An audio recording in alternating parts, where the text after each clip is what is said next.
supposed to be done by our Minister of Mines. Unfortunately, he was held up somewhere, so he couldn't make it. So I am making the presentation on behalf of the Minister, mining potential and investment opportunities in the Zimbabwe mining sector. We will start with the introduction, geology and prospectivity, mineral potential, mining sector development plan, investment opportunities, then we go to the conclusion. The mining sector is strategic to Zimbabwe's national economy and is the centerpiece to economic turnaround and sustainable development.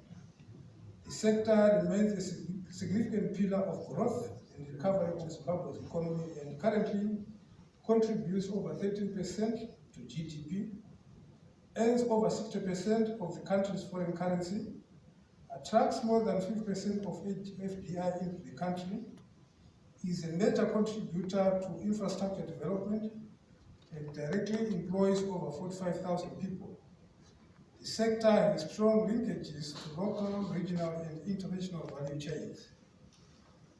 Coming on to geology and prospectivity, Zimbabwe has high potential geological environments comparable to that of leading mining economies and has unique and highly prospective geological environments.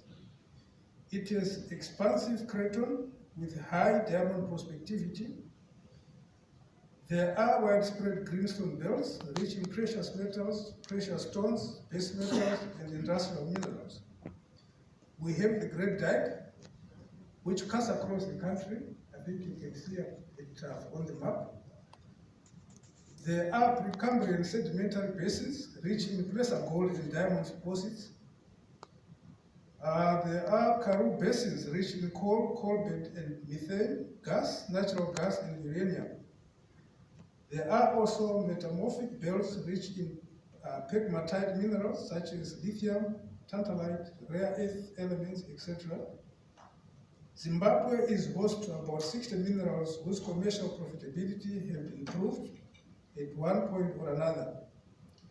Zimbabwe has attracted leading mining companies such as Impala Platinum, Anglo American, Rio Zim, Asa Resources, and Caledonia Mining, just to mention a few.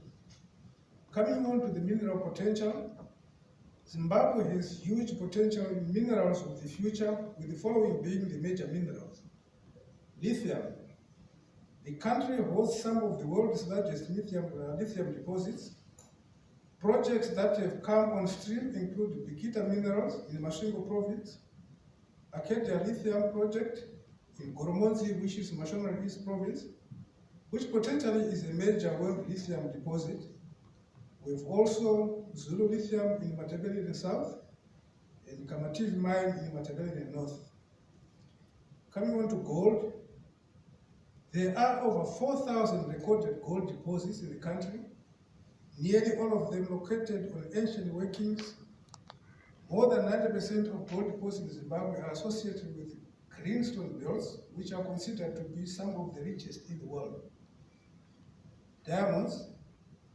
The Zimbabwe craton is comparable to that to the Cape in South Africa, the Siberian, the Slave in Canada, and the Cocoa cratons, and has huge potential for economic kimberlites.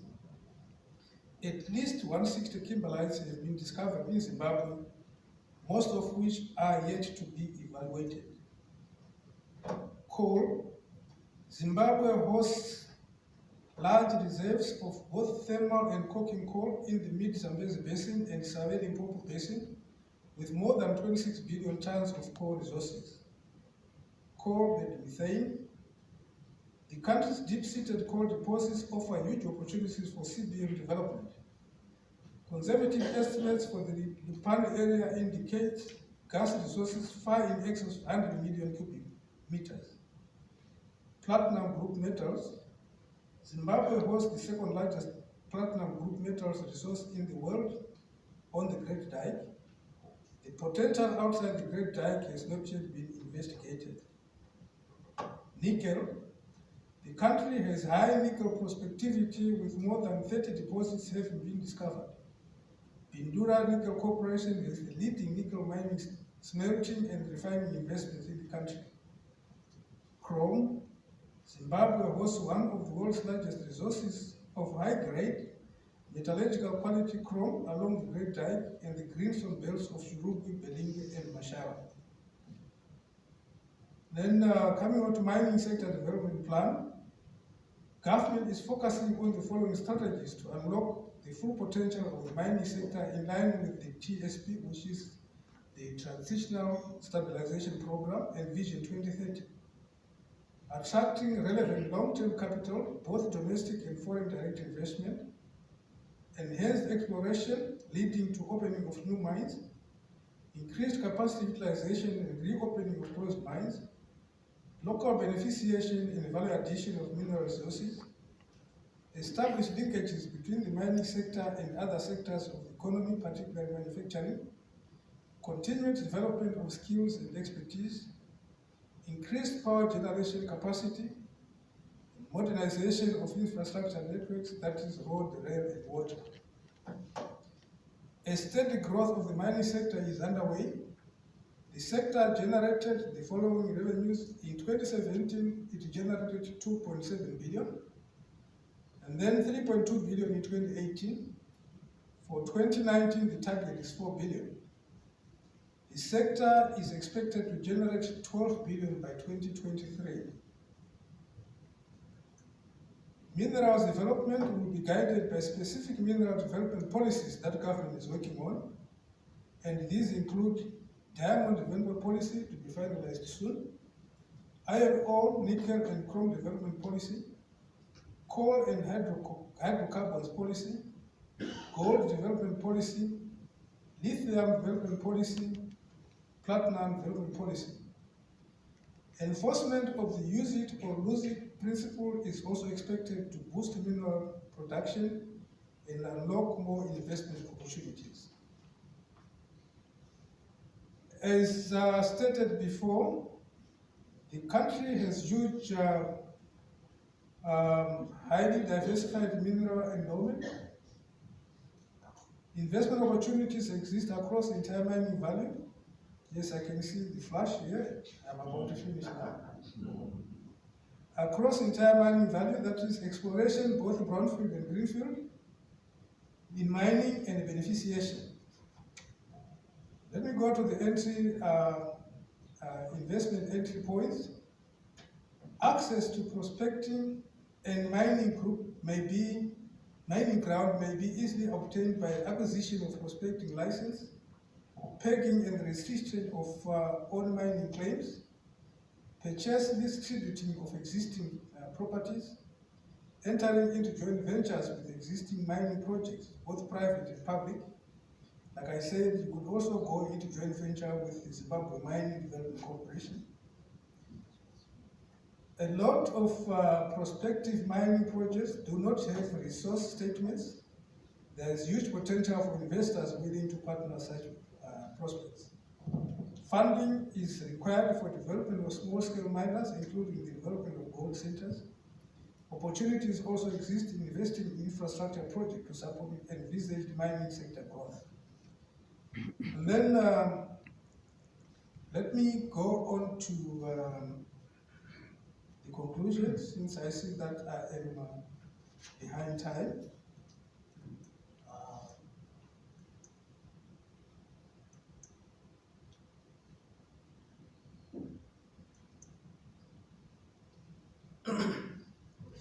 Zimbabwe's mining sector presents many competitive opportunities to different needs of diverse investors as a result of abundance of mineral resources, availability of high-skilled labor force that is easily trainable and willing to work.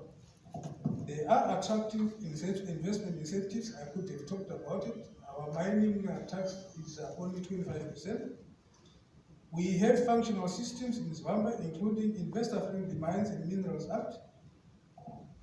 There is effective, efficient minerals marketing system, progressive policies, for example, ease of doing business and rapid results initiatives, availability of good infrastructure. Now, ladies and gentlemen, is the time to invest in Zimbabwe. I thank you. Thank you.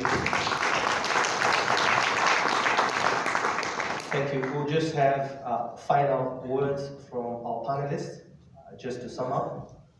Martin? Yeah, I think, I guess it's just more from experience with working with governments across Africa. I think for what ZEDA should focus on shouldn't be on promotion. It should be more on actual pre-development, and there's a huge difference. So I think if ZEDA can really push to that, I think it's going to achieve a lot across the projects. And then I think, just in terms of the PPP framework, which His Excellency talked about, it's important that this is enshrined in law and an act passed so that we can move forward. Thank you. Andrew? I think that everything that's been discussed on the panel today is a positive sign of change. We ourselves aspire to focus on community-based programs which will assist in the economy's growth and also the changes within the local community that need to benefit directly from investment. But I think going through the front door with the likes of ZEDA can create an accelerated investment opportunity for any mining company. There's no doubt, there's no question, is there resource available? Is there something to mine in Zimbabwe? It's definitely there. We've experienced it firsthand. We've been in production there, planning on doing more. We're accelerating our investment programs into Zimbabwe. And I think that the investment community needs to understand that there has been massive change over the course of the last 18 months. And as everyone's been saying, now is the time to invest in Zimbabwe. Thank you. Tamarai. So Tamarai is a senior metallurgist in the Ministry of Mines.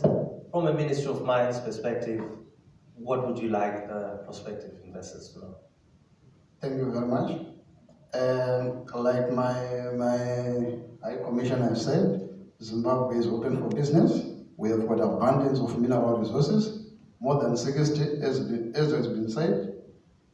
As a country, there are 5 major minerals which have been driving our country forward. We have gold, PGMs, chrome, we have diamonds and coal.